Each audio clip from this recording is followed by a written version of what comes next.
Ahora sí. Buenas noches a todos. Perdón, disculpen la demora. De verdad que estaba atrapada en el tráfico y no conseguía cómo llegar y no tenía la computadora a la mano, así que ya, bueno, ya aterricé aquí en mi casa, así que les pido perdón, pero bueno, vamos a lograr ver todos los temas de la clase de hoy en el tiempo que tenemos y le vamos a dar un ratito al final de la clase al producto académico número 2 también para que ustedes tengan hay alguna, si podemos disipar alguna duda que quedara pendiente del producto académico número 2, ¿ok? Sobre el producto académico número 1, ya todos tienen sus notas. Las notas están bien, ¿ok? No están excelentísimas en todos los casos. En parte es porque creo que es súper importante que recuerden el hecho de responder los enunciados de las preguntas, ¿ya? O sea, de los casos en el puntualmente en el producto académico número 1.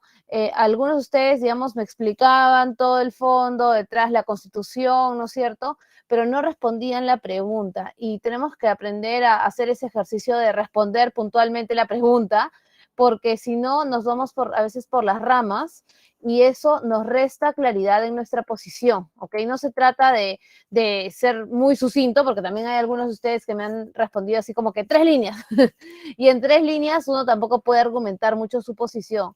No hay ni un máximo ni un mínimo de líneas, ni hay un máximo ni un mínimo de citas, pero sí, de verdad les recomiendo que lean de nuevo su producto académico y digan, o sea, porque yo ahí en la calificación les he puesto, digamos, qué es o cuáles son los criterios que había que considerar más o menos para responderla cada caso y comparen lo que ustedes pusieron y lo que se ha puesto, porque en algunos casos su posición, digamos, no es clara. Entonces, sí, yo puedo entender que ustedes quisieron decir algo, pero también es algo valorable, sobre todo en el caso de casos, que se entienda la posición, ¿ok? Y de ahí derive la argumentación. Pero bueno, en general están bien, o sea, no se preocupen. Creo que ahora que revisemos el producto académico número 2 para este fin de semana, tal vez van a tener un poquito más de experiencia ya resolviendo casos, porque también son casos el producto académico número 2, son 2 casitos con preguntas puntuales, si no me equivoco, entonces ya ahí pueden estar ustedes más duchos, con un poquito más de manejo para contestar el producto académico número 2, ¿ok? Entonces, si alguien tiene alguna duda o consulta,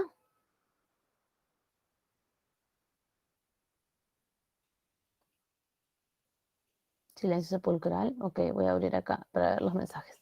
Listo, entonces voy a proceder a proyectar el material de la clase de hoy. Ahí estamos, creo que ya lo logramos. Aquí está. Entonces, sí se ve, ¿no? Espérenme. Ya, ok, sí se ve. Nuestra unidad número 2 está enfocada en comprender cuáles son los principales sectores económicos que tienen, digamos, un marco regulatorio más detallado. Si se acuerdan del producto académico número 1, ahí había un caso que decía que iban a crear el organismo regulador de los bienes esenciales, ¿no es cierto? Y ahí atinadamente la gran mayoría de ustedes han dicho como que, bueno, sí, o sea, la posibilidad de crear organismos reguladores existe, pero hay una serie de lógicas y proporcionalidades y razonabilidad que tiene que haber detrás de ello. Y esto en parte porque bajo la lógica de nuestra constitución, la nuestra, la actual, la del 93, que propugna la libre iniciativa privada, la economía social de mercado y demás, es una constitución que tiene el espíritu de que la dinámica económica no sea necesariamente, mejor dicho, que el Estado intervenga lo mínimo posible para garantizar ciertas condiciones, ¿ok? Y cuando digo lo mínimo posible no es que no intervenga, sino que van a haber grados en los cuales puede intervenir, ¿no es cierto? Regular un sector es de todo el abanico, ¿no es cierto? De 0 a 100 es probablemente de los niveles más altos de restricciones, y obviamente el 0 es que no haya nada, y entre el 0 y el 100, por así decirlo, ¿no es cierto? Entre no regular nada y regular todo, está una serie de gamas y grises. Pero cuando hablamos de estos principales sectores económicos, estamos hablando de aquellas actividades que por sus características requieren una regulación particular. Y hablábamos la clase pasada, y acá hacemos un breve repaso, hablábamos justamente sobre digamos, sobre la dinámica particularmente de los servicios públicos. Yo recuerdo que ustedes me decían, bueno, ahí es el tema es que son servicios públicos, son de necesidad esencial, son necesarios para el bienestar de las personas, ¿no? Entonces, per se, ya son servicios que no son cualquier servicio, ¿no? O sea, no es el servicio de repostería o los productos de repostería o no sé, el servicio o la compra de productos de, no sé, de vestir, lujoso, no sé, no son actividades, digamos, sin las cuales podríamos no necesariamente podríamos desarrollarnos, mejor dicho, sino que los servicios públicos tienen esta característica que son esenciales para nuestra existencia. Es lo mínimo que hay que tener. Entonces, cuando hablamos de ese contexto y además a este contexto de servicios públicos, ¿no? Esenciales para vivir, le sumas que el ingreso al mercado por la infraestructura, por restricciones, por características que ustedes me decían en la clase pasada, ¿no? Por un tema de accesibilidad, por un tema de atomización de las personas en el espacio rural, ¿no es cierto? Por limitaciones de la geografía de nuestro país, ¿no es cierto? Resulta muy costoso la existencia de una serie de competidores en ese sector. Entonces, cuando hablamos de los servicios públicos, y aquí voy a abrir mi diapositivita como para que quede el resumen, cuando hablamos de los servicios públicos se genera una doble situación, ¿no? Tenemos de un lado, voy a hacer esto, tenemos servicios esenciales para el bienestar de las personas y tenemos, a su vez, ¿no es cierto?, estos servicios que no es posible generar competencia, los servicios que no permiten que haya un número diverso de competidores, ¿no es cierto?, por sus características, ¿no? Y habíamos dicho que esto o sea, le denominaba también la condición de monopolio natural. Entonces, cuando estamos frente a estas dos situaciones, así 2 más 2, 1 más, espérate, esta característica, ¿dónde está mi dibujito del más? Acá. Esta característica más esta característica, se da un escenario en donde para garantizar estos bienes en estas condiciones necesitamos ir un poquito más allá en la regulación. Ya no basta solo decir, no, simplemente voy a que los competidores lo definan, ¿no es cierto? No, porque aquí va a haber un solo competidor, si es que o es el Estado o son, digamos, las personas, ¿no es cierto? O una empresa. Entonces aquí se genera una circunstancia en donde para garantizar el acceso, ¿no es cierto? Para garantizar el acceso, el precio adecuado, las ganancias también del que preste el servicio y la calidad, ¿cierto? Se requiere de un marco regulatorio, ¿no es cierto? Porque ¿qué pasa si es que no tenemos norma? ¿Qué pasaría, por ejemplo, en el servicio que vimos de telefonía si es que no hubiera una norma que organice el tema de la competencia?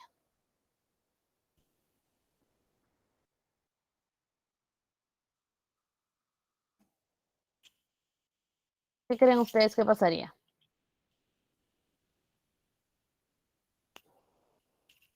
¿Qué pasaría si hago el ejercicio pasado, que lo conversamos, creo, en la clase pasada? ¿Qué pasaría si solo la empresa telefónica tendría la única capacidad, o sea, sería la única en el mercado, ¿no es cierto? Y no habría mayores competidores y tampoco habría regulación. ¿Qué creen ustedes que pasaría? precios altos, dice, caos, desorden, dice Vilma, caos, ya, caos está un poco intenso, pero precios altos sin duda, ¿no es cierto? Condiciones a veces complejas en el mercado, limitaciones en el acceso, aprovechamiento, no habría incentivos para que crezca, ¿no es cierto? Porque ¿para qué voy a tirar cable por todo el país? Mejor solo me quedo, no sé, cobrándole a la gente de la capital que está ya con infraestructura, pero les cobro así como que un montón de dinero. Entonces, se generaría lo que, si recuerdan, hablamos en la clase pasada, las fallas del mercado, ¿no es cierto? Se generaría una falla. Entonces, esto de aquí, este marco regulatorio busca evitar las fallas del mercado. ¿Ok? Entonces, básicamente ese es en el marco en el que nos movemos cuando hablamos de estos principales sectores económicos regulados. Sin duda, y acá les pregunto, ¿creen ustedes que estos son los únicos sectores regulados que existen en nuestro país? ¿Qué creen ustedes? ¿Los servicios públicos son los únicos sectores regulados?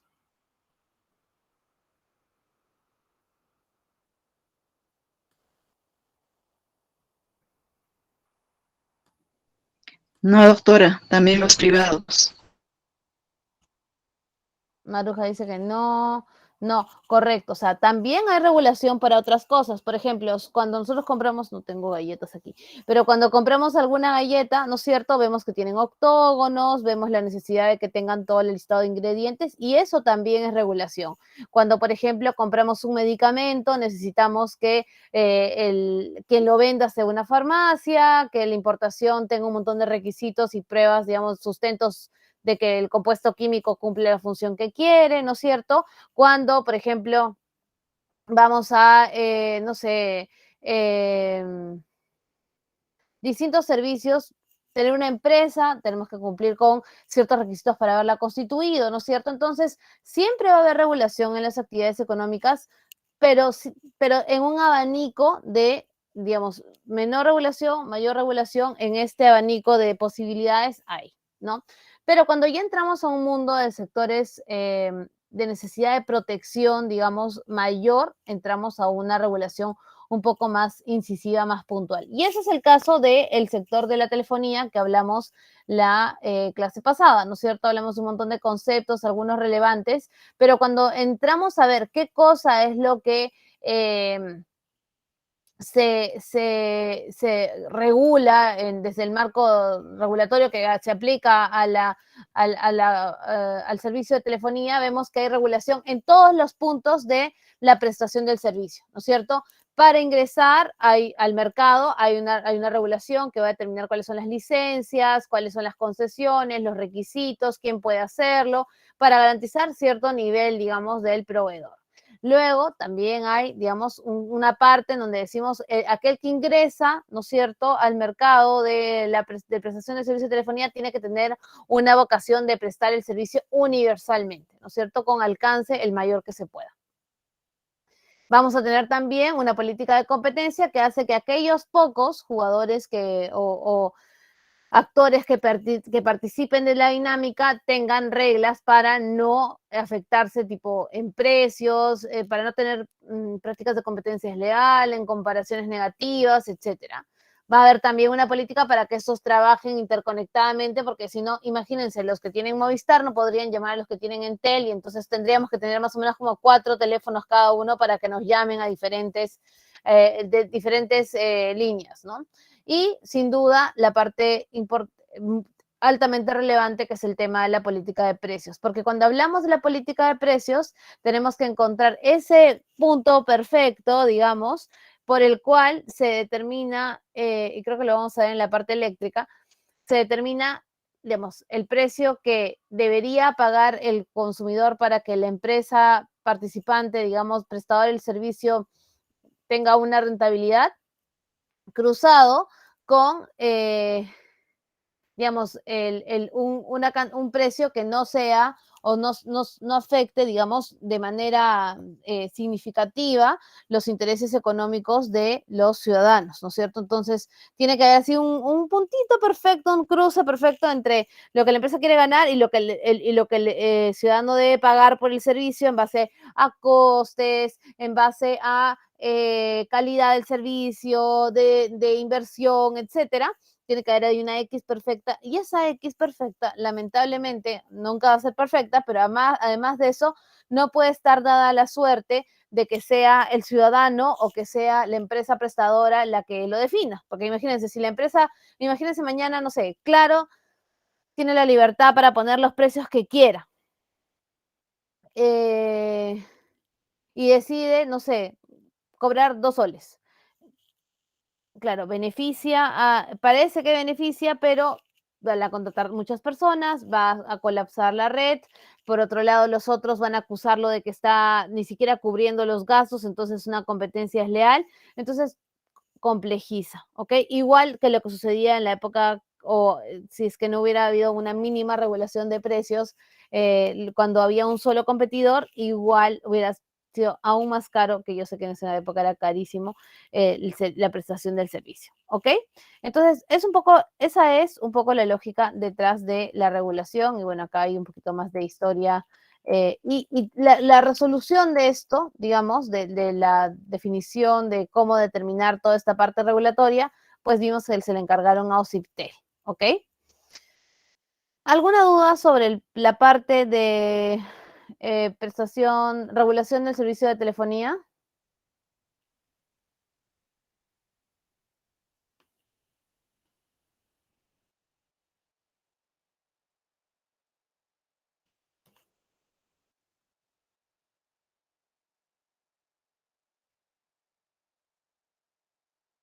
Listo.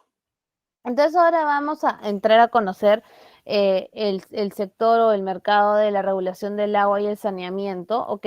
Y quiero anticipar porque seguramente en algún punto ustedes van a sentir y van a decir, ¿aló? ¿Edgar? Ahí está. ¿Me escucha, doctora? Sí, sí te escucho, Edgar. Bien, muy buenas noches, doctora. En el proceso de regulación en lo que son los telefonía o móvil o las telecomunicaciones, eh, en la actualidad hay procesos que en un momento el, el cliente o el usuario ha tenido la razón, porque generalmente en muchos aspectos donde que hay caída de señal o el internet o el data no está funcionando, en esos casos no hay el sistema de regulación correspondiente que no pueda preceder, ¿no? No, ¿cómo así? Si es que alguna vez ante algún reclamo se recoge el reclamo del consumidor. Exacto, en telecomunicaciones. No, nunca se ha concretizado porque en varias oportunidades he hecho reclamos y formularios, nunca he sido notificado. Entonces, esto se debe a que no están llevando el control óptimo o es que simple y llanamente lo dejan desapercibido. Mira, ahí no sé, ¿ok? De hecho, yo he tenido reclamos con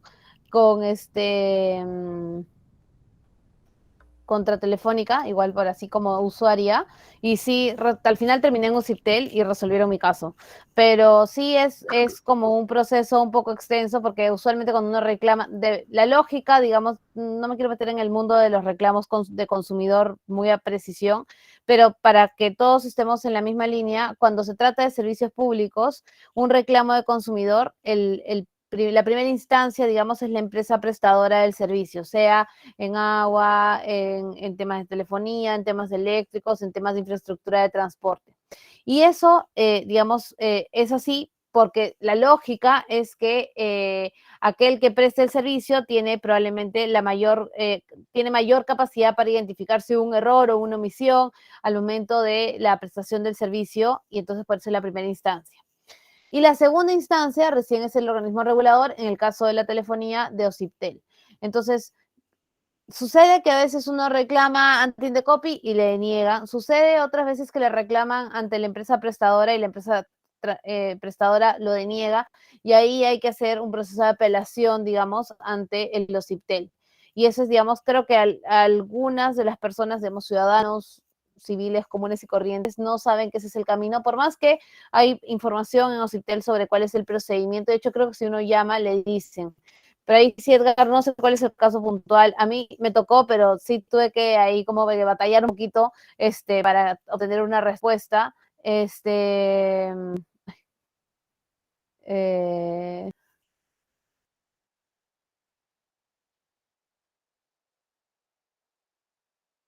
em, una respuesta para los reclamos, ¿ok? Entonces, bien que, no sé ahí si Edgar contestó tu consulta, pero aprovecho cuando hablamos de situaciones comunes de los servicios regulados, porque si se dan cuenta, ahorita vamos a hablar de saneamiento, vamos a hablar de electricidad y vamos a hablar de la infraestructura de transporte y comparten muchas cosas en común, pero hay algunas características propias del servicio que quisiera yo también que ustedes se lleven de información. El espíritu de esta clase obviamente no es que se conviertan en unos dioses, expertos, súper, ultra conocedores, pero sí que tengan una referencia para comprender la lógica detrás,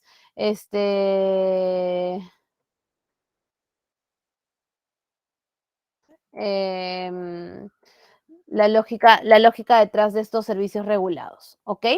Entonces, cuando hablamos de agua y saneamiento, estamos hablando de un alcance a nivel nacional, estamos hablando que dentro de todos estos 24 departamentos o 25 regiones, casi 200 provincias y casi 2.000 distritos, ¿no es cierto? De estos distritos,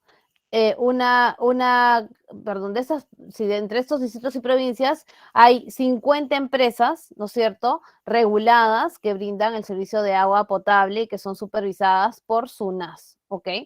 Entonces, ¿por qué regulamos el agua y el saneamiento? ¿Por qué creen ustedes que es importante tener un marco regulatorio en este sector?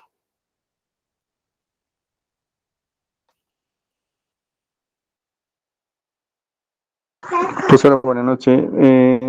Recién me estoy desintegrando en la clase, entonces, por lo que la pregunta entiendo podría ser para saber cuánto gastamos y para saber también cuánto se gasta en la inversión, ¿no? De la purificación del agua y todo eso sería, profesora. Ok, tiene que ver con calidad del servicio, con características del agua. Ahí él tenía levantada la mano, Mayra, creo.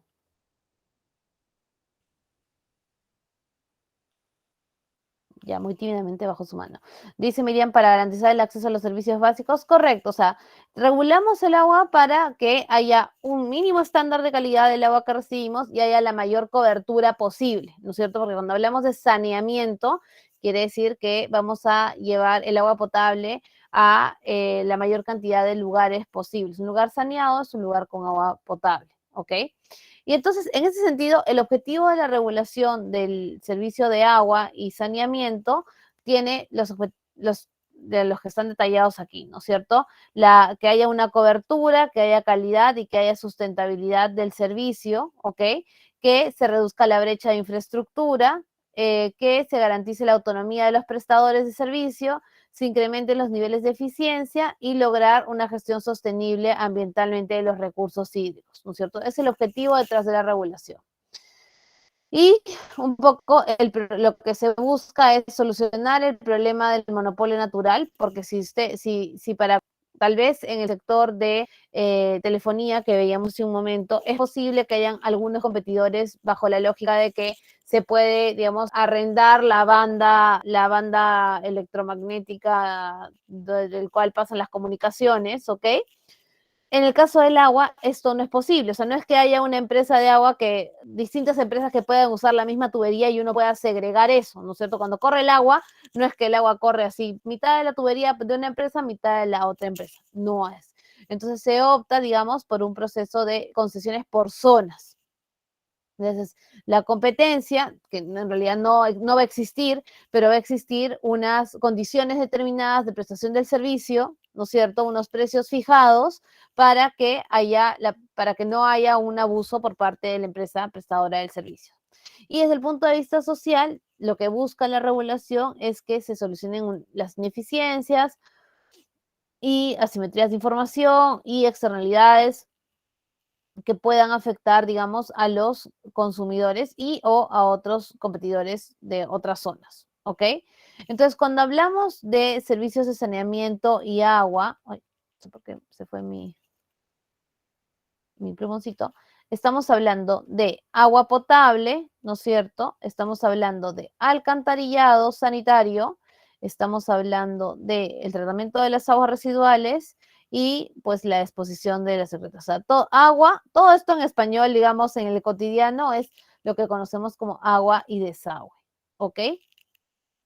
Entonces, en el caso del sector de las telecomunicaciones, habían dos entidades que cumplían roles, el Ministerio de Teletransportes y Telecomunicaciones y el OCIPTEL. Pero en el caso de la prestación del servicio de agua y saneamiento, intervienen una serie de autoridades, ¿ok? Que regulan determinadas partes de la prestación del servicio según tengan competencia, ¿ok?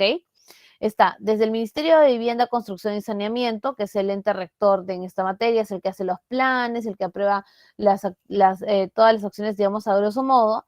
La Superintendencia Nacional de Servicios de Saneamiento, SUNAS, que es el organismo regulador, ¿no es cierto?, por el cual se determina garantizar la adecuada prestación de los servicios a los usuarios y la cobertura, ¿no es cierto?, y el precio, la tarifa adecuada. El organismo técnico de administración de los servicios de saneamiento, que se encarga de gestionar toda esta parte de la prestación de esos servicios, los gobiernos regionales y los gobiernos locales que tienen sus planes de saneamiento, que tienen, digamos, todo el espacio de la prestación de los servicios en determinados ámbitos, ¿no? Rurales o urbanos, según corresponda, ¿ok? Entonces, para empezar, hay estos 5 puntos, estas 5 autoridades que se van a encargar de regular diferentes partes de la prestación del servicio. No sé si se ve porque yo veo todo negro. No sé si voy a dejar de compartir y voy a ponerlo de nuevo. Espérenme un segundito.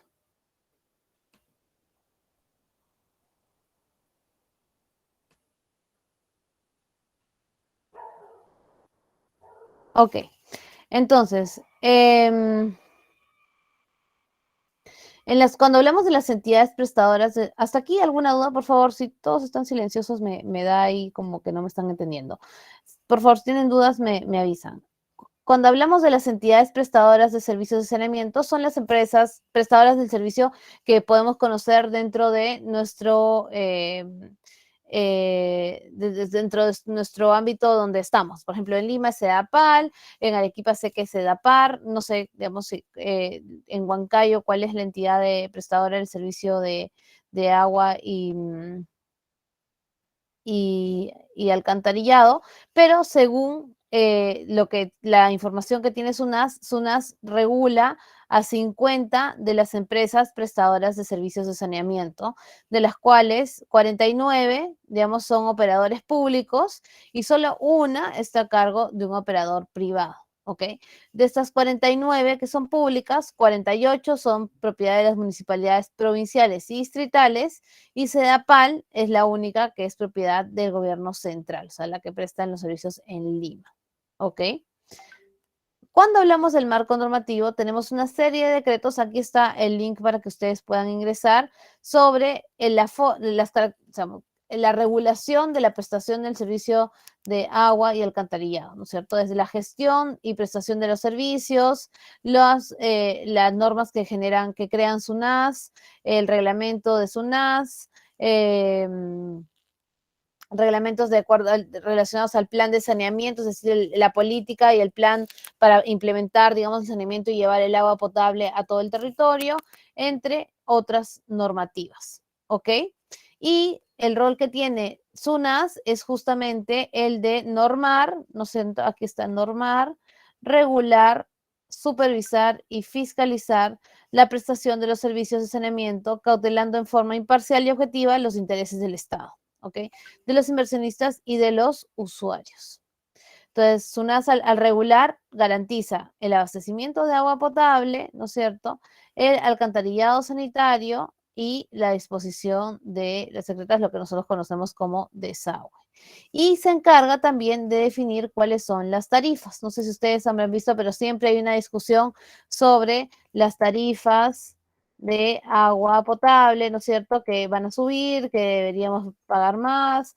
Y hay todo un proceso de controlar, digamos, el uso del recurso, ¿no es cierto?, para medir cuánta agua se consume, etcétera. Entonces, UNAS es el que se encarga de definir cuál es el monto a pagar.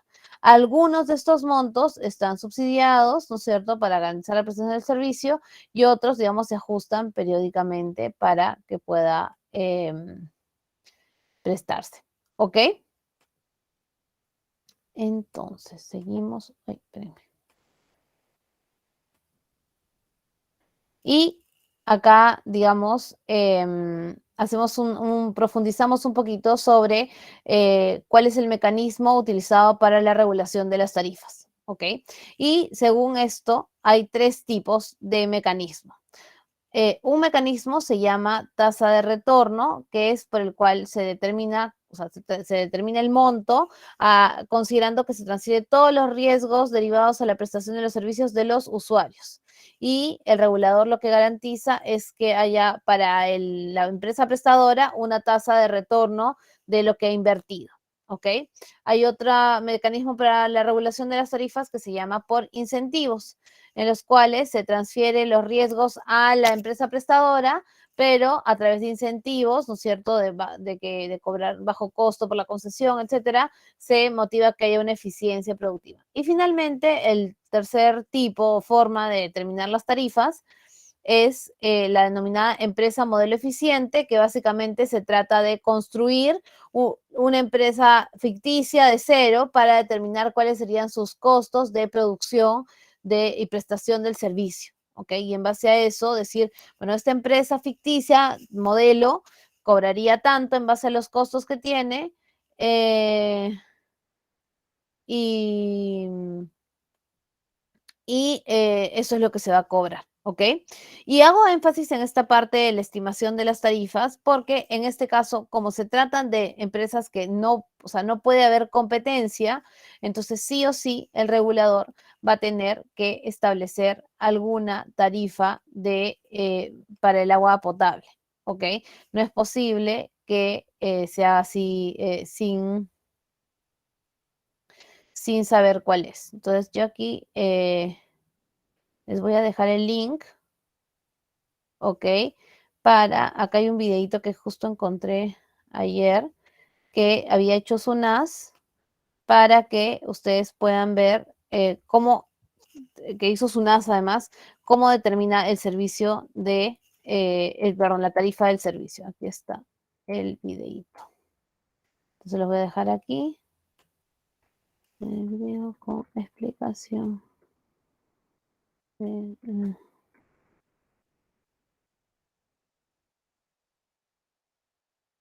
Tarifas. Ok. Y finalmente, decir que, digamos, para que SUNAS pueda determinar la regulación de la prestación del servicio, por el chat también, por el chat por acá, por aquí, y por acá. Espérenme, ya llego con la tecnología. Listo, ya está.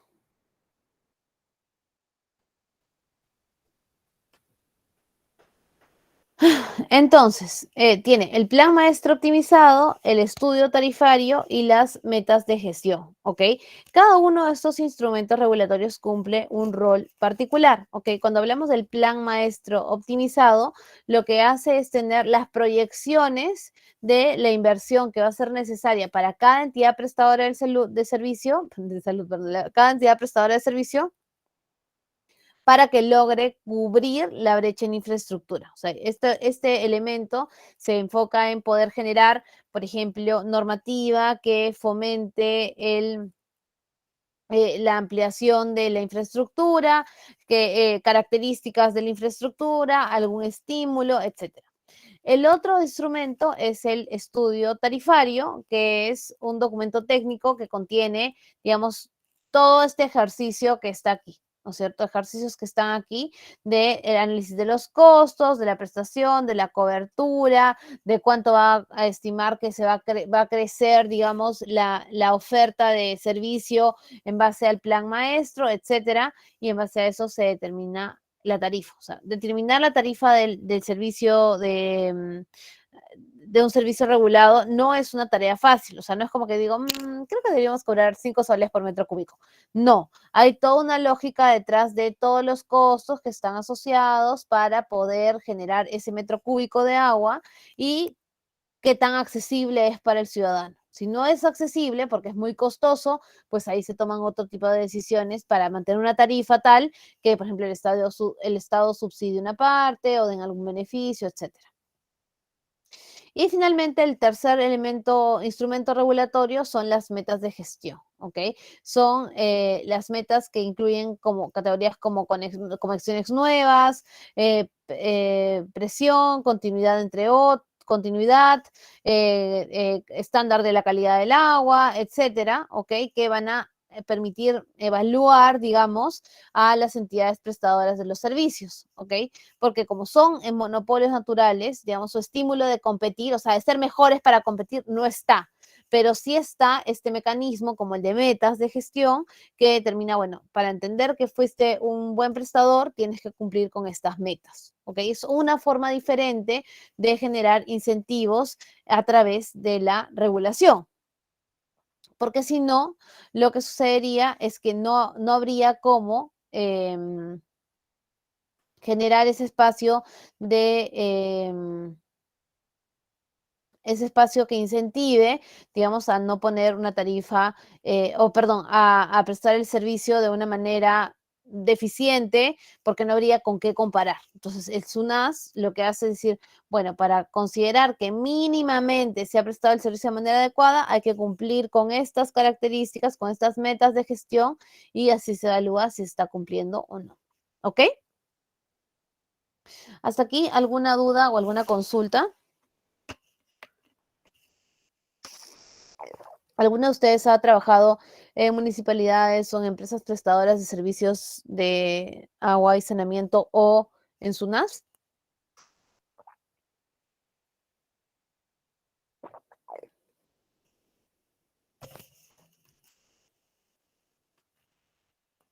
Edgar, Edgar dice que sí. Ok, ¿En dónde, si quieres compartir con nosotros ahí, Edgar, en qué empresa prestadora de servicios trabajaste?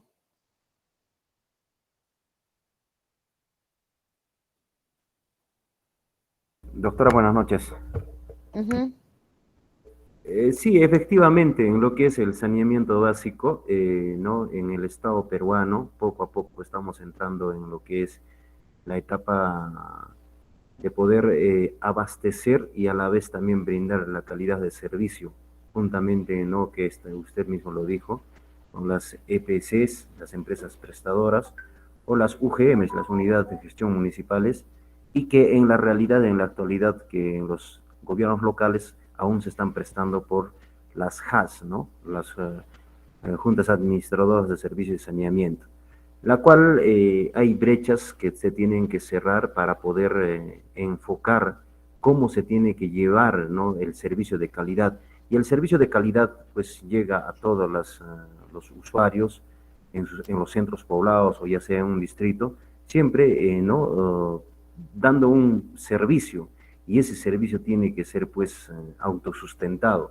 Entonces, ¿qué quiere decir? Que ¿no? El usuario también tiene que costarle, ¿no? Este servicio, no por el hecho que el Estado tenga que tener, por el derecho que tenga que tener al agua, ¿no? A la calidad del agua, todos estos temas, no por el hecho de tener este derecho el ciudadano puede abusar también, ¿no? Por eso es los entes reguladores, como usted lo ha indicado, ¿no? Las SUNAS, ¿no? Que son entes reguladores, ¿no? Que fiscalizan el cumplimiento del servicio de calidad y a la vez también si los usuarios cumplen con las normativas que cada prestador de servicio está establecido, está estipulado bajo la reglas del juego que ya está puesto por el órgano rector, que es el Ministerio de Vivienda y Construcción y Saneamiento, ¿no? Son detalles que es amplio, es muy complejo, tendríamos que Ujú. coger pieza por pieza y detalle por detalle para poder entenderlo y explicarlo a detalle, ¿no? Pero son a grandes rasgos que puedo compartir y si hay algunas consultas, sí podemos responder. Está perfecto. Muchísimas gracias, Edgar. Ahí creo que ha ayudado bastante para poder dar em,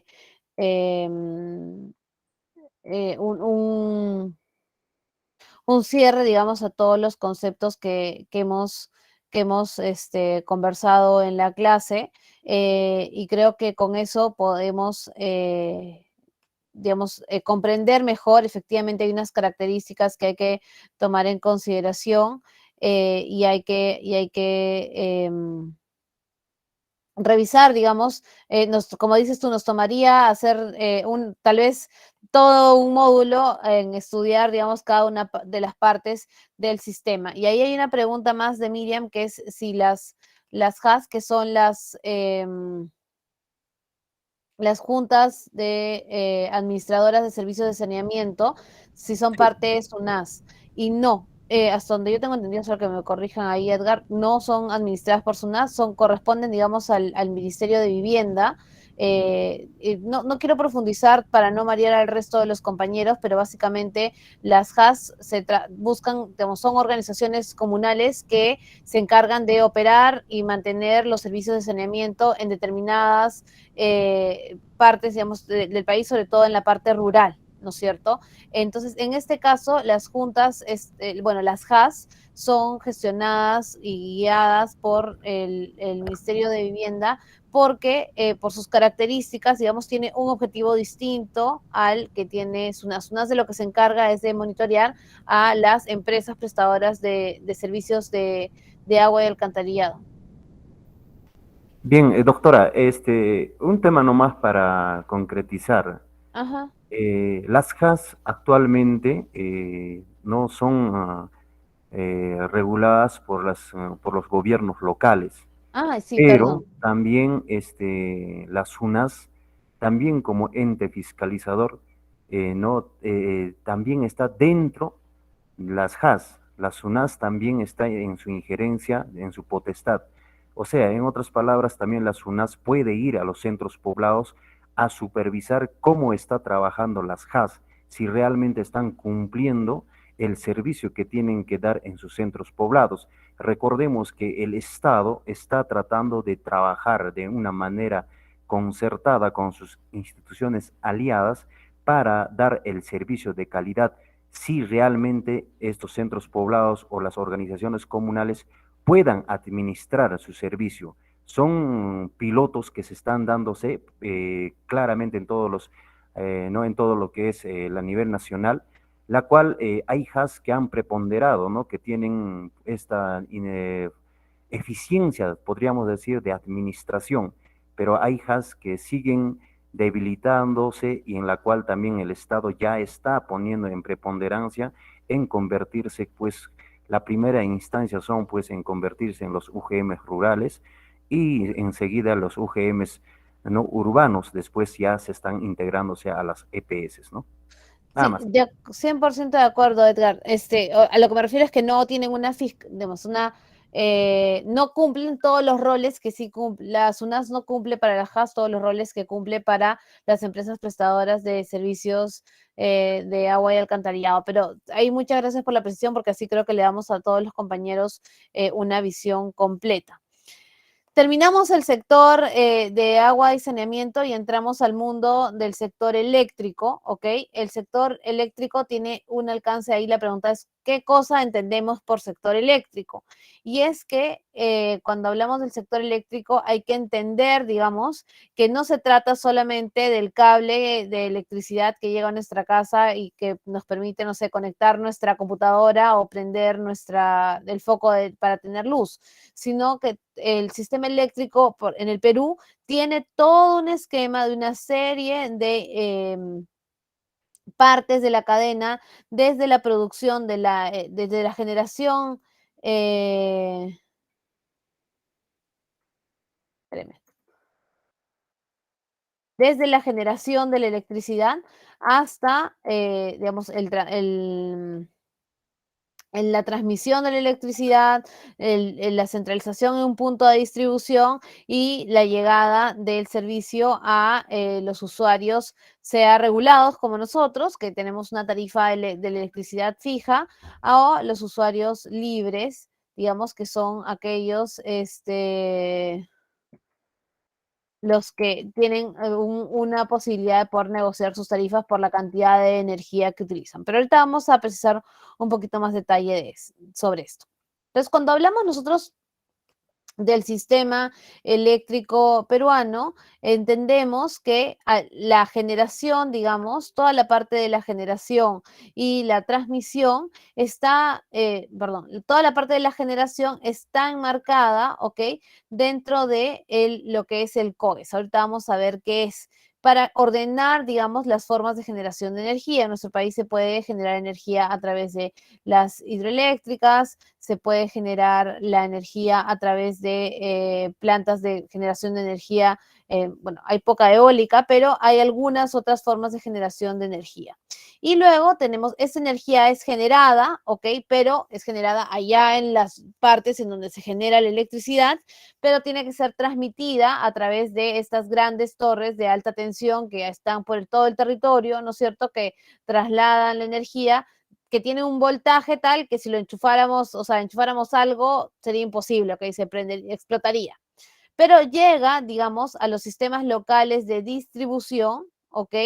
Que esta energía de alta tensión la transforman en tensión posible de utilizar, digamos, en los artefactos que tenemos, en nuestro caso 220, y son trasladadas, digamos, a los usuarios regulados o a los usuarios libres. Entonces, aquí está un poquito más detallada, pero la generación puede ser por distintas fuentes: combustión, eólica, solar, hídrica, y representa más o menos entre un 35 y un 50% del costo total de la electricidad. O sea, generar la electricidad, lo que en teoría pagamos nosotros de la electricidad, la mitad es lo que cuesta generarse.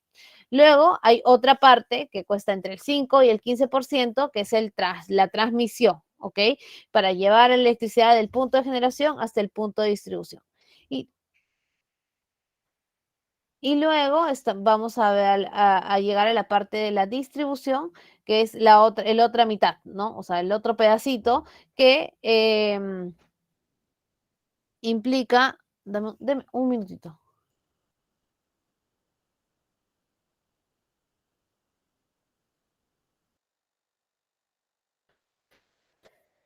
Implica la distribución de la electricidad, que ya es la que llega con los postes y los cables a nuestras casas, ¿ok? Entonces, ese es todo el camino de la electricidad.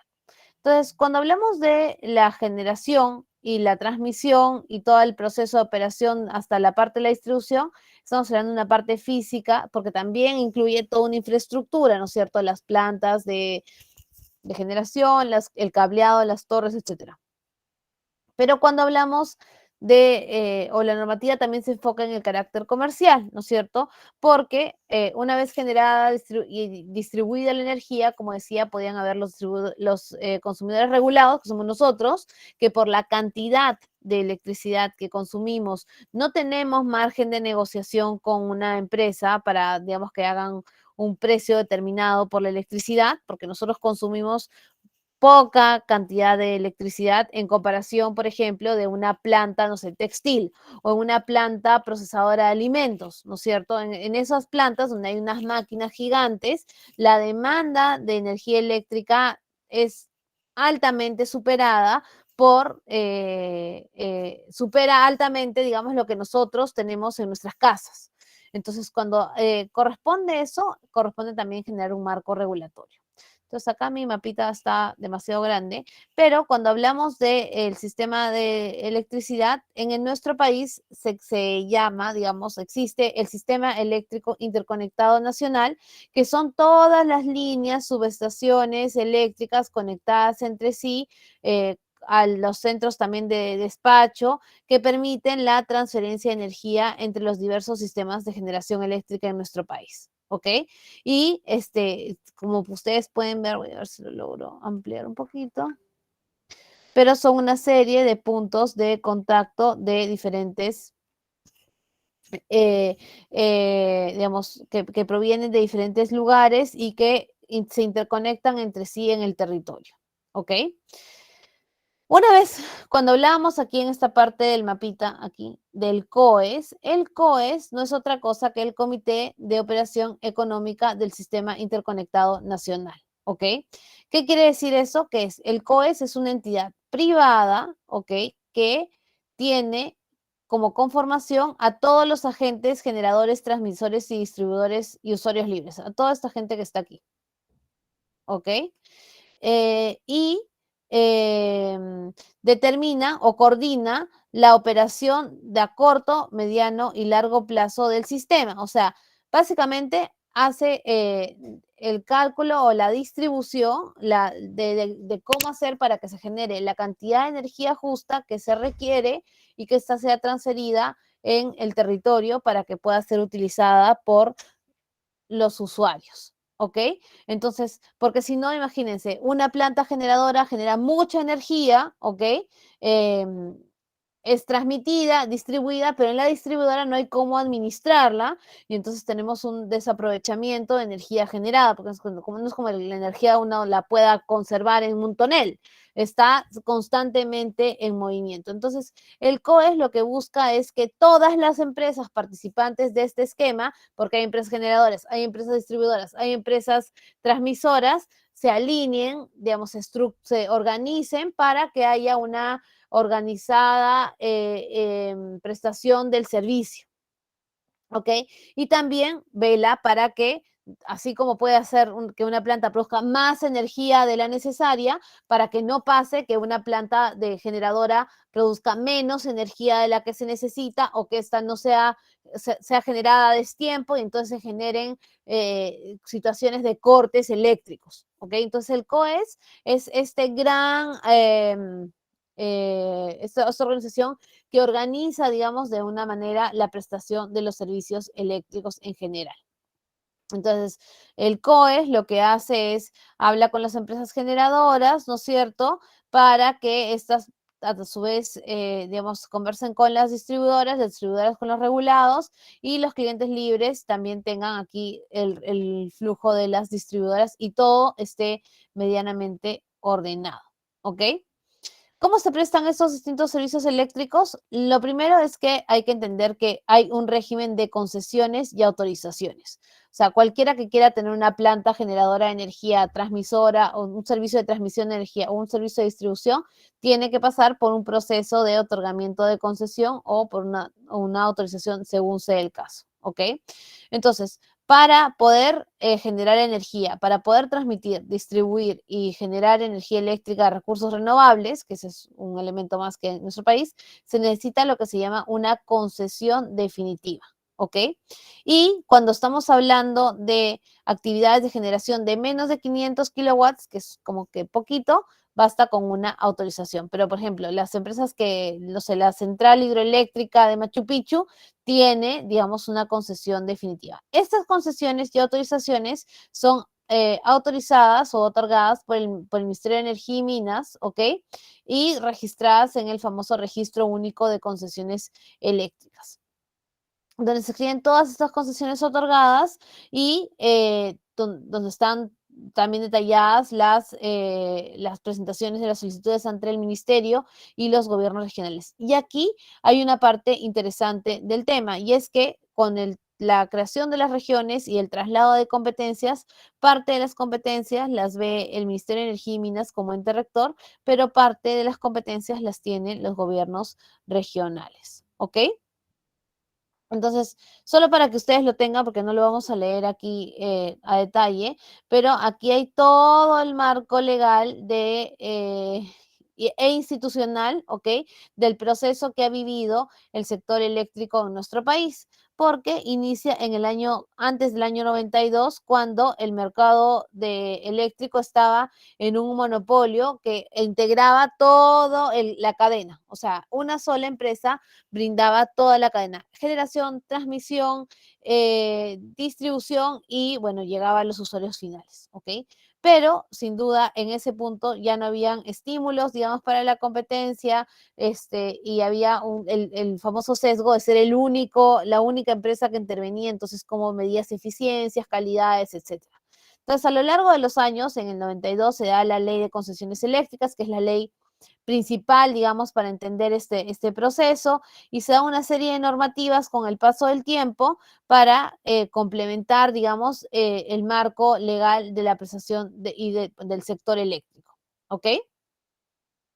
En este mundo del sector eléctrico, el MINEM, el MINEM, acá yo no sé por qué le puse el MINEM, el Ministerio de Energía y Minas, es el órgano rector del sector, ¿ok? Y formula, digamos, los reglamentos, las normas. Este es el ente que tiene potestad regulatoria sobre las políticas en general, algunas acciones. Y está también el OSINERMIN, que es el encargado de regular y supervisar el cumplimiento de las normas, ¿ok? Y también de estimar el rol que tienen los precios, las tarifas, medir, fiscalizar el cumplimiento de los estándares de calidad, etcétera. ¿Ok? Entonces aquí está el rol del ministerio como planificador y diseñador y el rol del regulador como ejecutor, ¿no es cierto? Entonces, mientras que el ministerio va a vigilar cosas más macro como el acceso universal, la eficiencia, la expansión de las redes, etcétera, el regulador, o sea, OSINERMIN en este caso, va a entrar a ver lo más micro, lo más cotidiano, ¿no es cierto? La regulación de los precios, las tarifas, las inversiones que hay que hacer para ampliar, digamos, la red, calidad de servicio, garantía de suministro, etcétera. Entonces, tienen un rol complementario estos dos para poder garantizar que exista un servicio que se preste adecuadamente.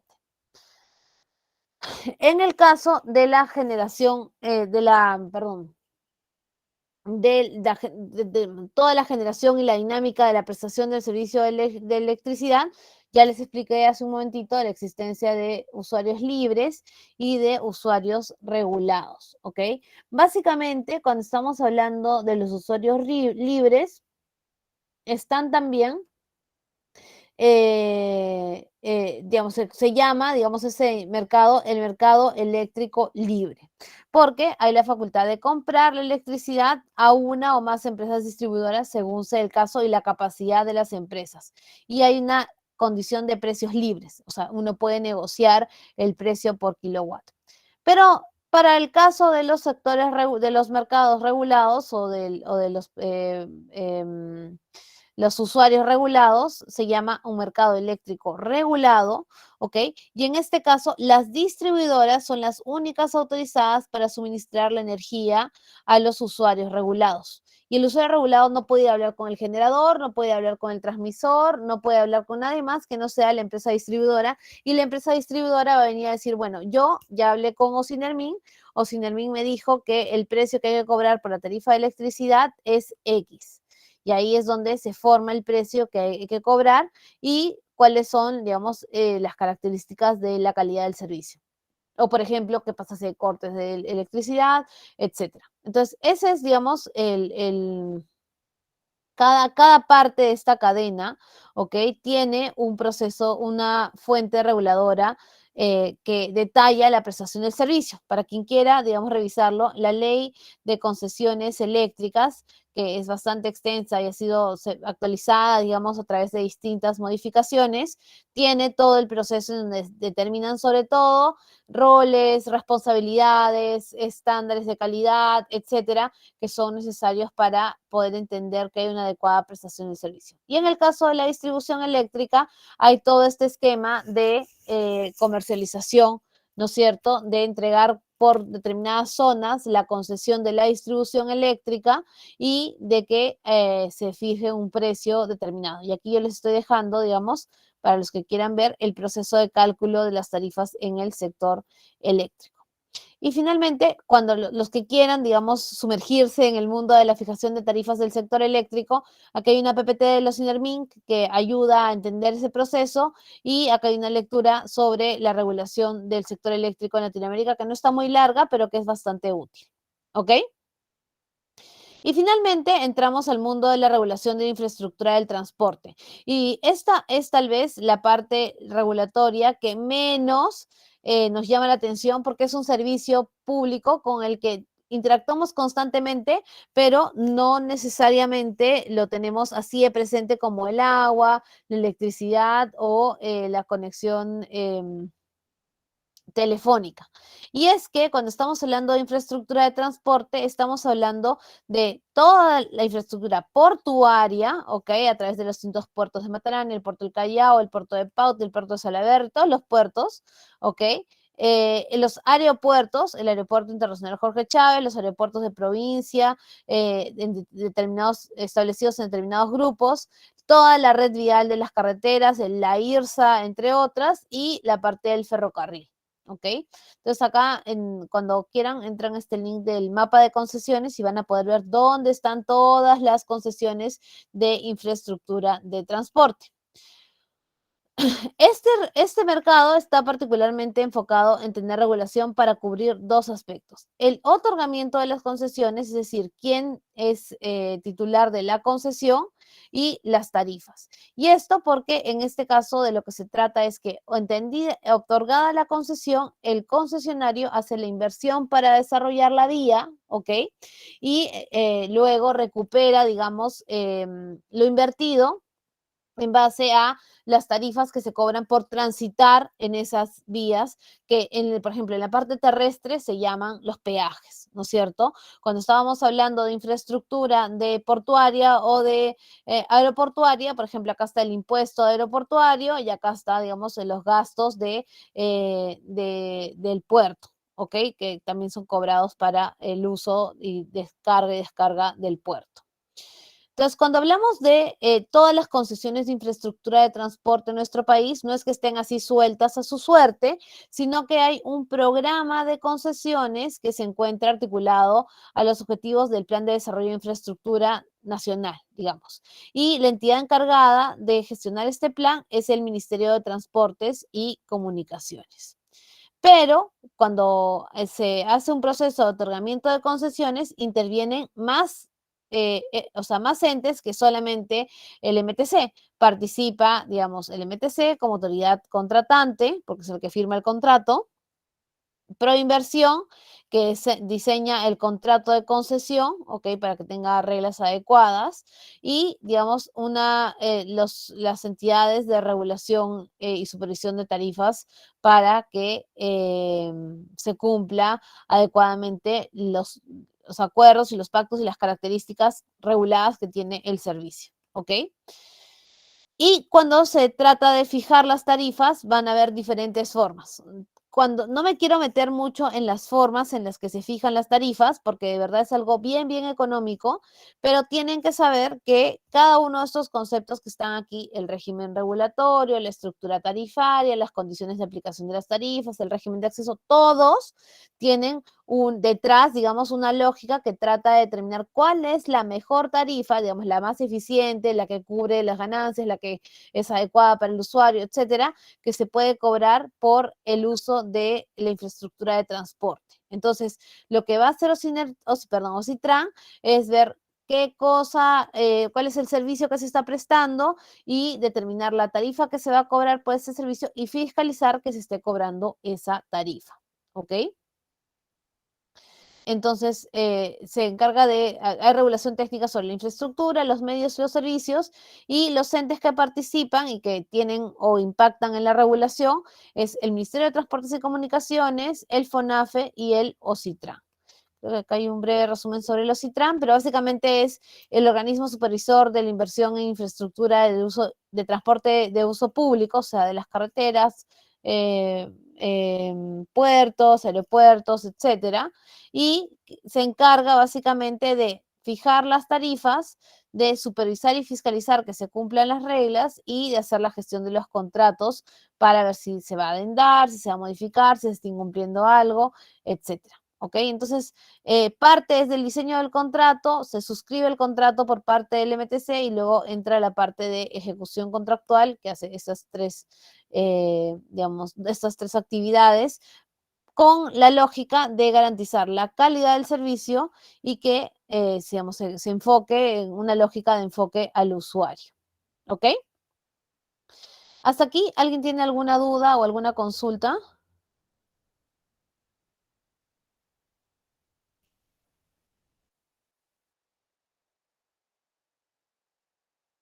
¿Preguntas? Ahí está Ofelia compartiendo, perdón, un link de Ocitran para que todos puedan revisar ahí las concesiones que se han otorgado para las diferentes, el famoso mapa de concesiones, que aquí están todos los puertos, los aeropuertos, lo vamos a ver un ratitito. Espérenme, es que abrí el lado incorrecto de esto. No, Miriam. Hay algunos requisitos específicos para ser usuarios libres y ahí dentro de esas características, bueno, hay que sustentar, digamos, la actividad que uno realiza como usuario libre. Entonces, usualmente la mayoría son empresas, digamos, que sustentan la cantidad de energía eléctrica que requieren. ¿Cuál es la cantidad de energía eléctrica que requiere? Entonces, por eso estoy tratando de ver si puedo descargar uno de los contratos, pero el internet no me hace caso. Aquí está. Espérenme.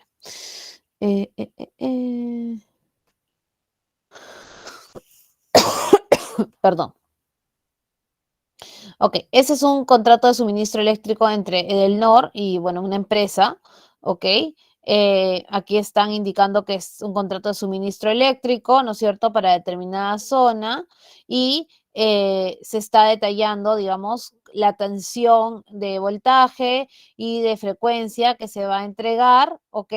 Y se determina cuáles son los precios. Esto nosotros como usuarios, digamos, individuales, nunca lo vamos a tener porque hay que sustentar el uso de energía en horas punta, fuera de horas punta, lo que ven acá, la potencia contratada, etcétera, cosas que nosotros como usuarios individuales no podemos tener. Vayan a ver su recibo de luz y 3.300 es como que básicamente lo que ustedes van a consumir en años, que una planta que tiene que prender, por ejemplo, en este caso creo que son maquinarias de textiles, requiere, ¿no? Porque son energía muy alta. Entonces uno negocia con la empresa prestadora las características, la vigencia, etcétera, del contrato para poder tener una tarifa, no digo preferencial, pero más baja que la que se cobra a un usuario regulado.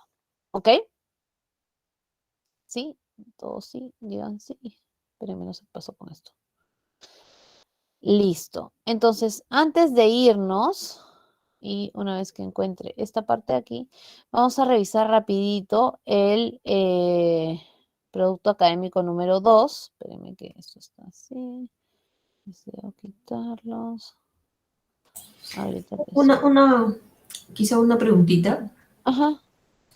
Y en el caso, por ejemplo, de toda la información que nos ha dado respecto a el tema de las concesiones o el espectro o el despliegue de la electricidad, el rol que cumplen las HAS, las UNAS como OP, y hablando ya de esta data abierta, por ejemplo, en la que uno puede mirar no solamente las concesiones, sino también cuánto es el dinero, cuál es el compromiso, ¿no? Cuánto es el tiempo.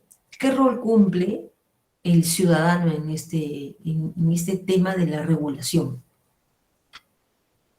O sea, lo que pasa acá, Ofelia, es que también hay regulación para el ciudadano. O sea, ahora lo hemos visto a grosso modo, pero, por ejemplo, hace un ratito cuando lo dijo, me parece, Edgar, que preguntó cómo es que, o sea, qué pasa cuando reclama una persona, un usuario sobre la prestación del servicio. O sea, ahí hay regulación de consumidor que también impacta al ciudadano, ¿no es cierto?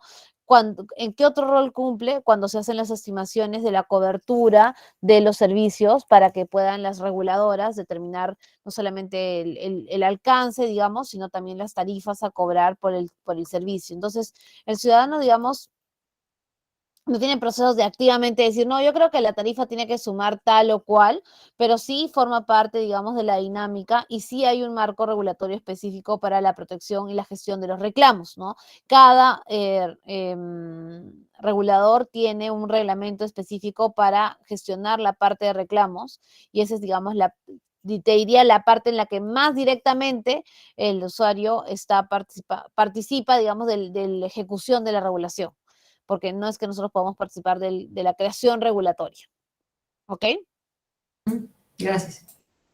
Ok, entonces solo para que no nos quede el tiempo, si alguien tiene que ir, por favor, a otra clase, hágalo. Este es el producto académico número 2, ¿ok?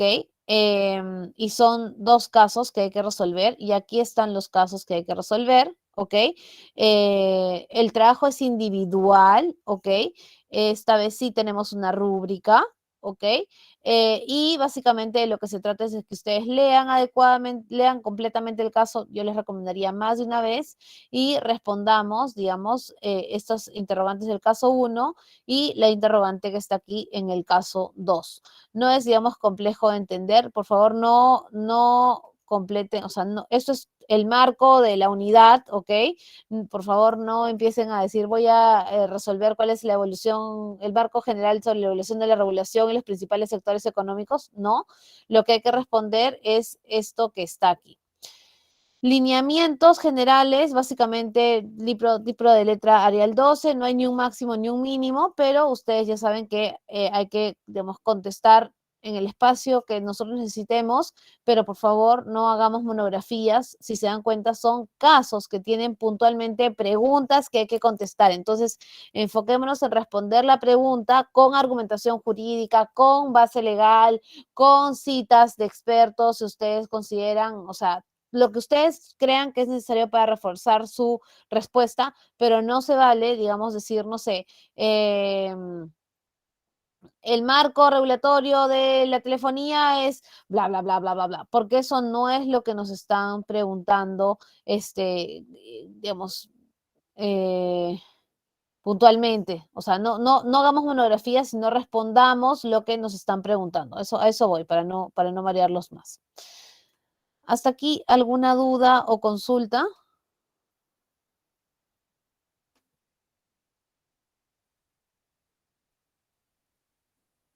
No, profesora, gracias. Ya, chicos, entonces hemos logrado cumplir la hora. Mil disculpas otra vez por el retraso, de verdad, no va a volver a pasar, pero el tráfico es tirano y a veces, por más que uno toma todas las previsiones, no llega, pero ahora sí voy a tener la computadora en el carro, creo.